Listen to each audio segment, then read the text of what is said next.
The girl woke up from a drunken state, only to find her hands and feet tied to a chair. Before she could make sense of what was happening, several leering men with stockings over their heads walked in. She was about to scream for help when her mouth was instantly gagged, and the one leading them was none other than her boyfriend. It turned out that Lisa had secretly gone on a date with her boyfriend not long before. The guy tricked her into drinking a beverage, after which Lisa passed out. When she came to again, she saw several tall men walking out of another room, eyeing her obscenely. Lisa was utterly panicked, crying and begging for mercy, but this only made the men more excited. They held her down, trying to tear her clothes off.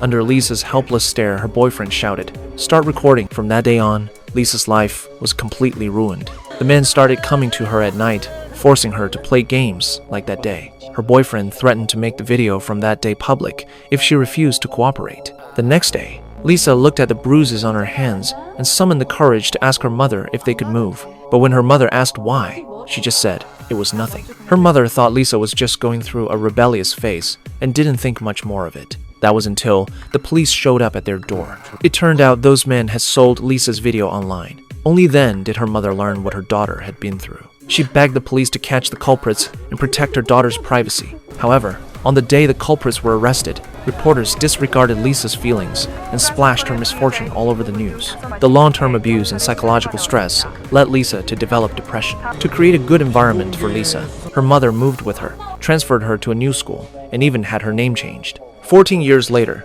Lisa had emerged from the shadow, become a teacher, and found a partner. But just days before the wedding, a strange text message shattered the original peace. The sender claimed to be Lisa's master, a phrase that instantly brought Lisa back to 14 years ago. She could hardly believe it. Hadn't the culprit been caught? How could this be happening? She hurriedly and fearfully asked if he had sent the message to the wrong person. In response, the other party directly sent a photo of her with her underwear unfastened and demanded that Lisa obey all his unreasonable demands. Lisa broke down. It was the devil from all those years ago, coming for her again. This is the gripping film, Remember Me.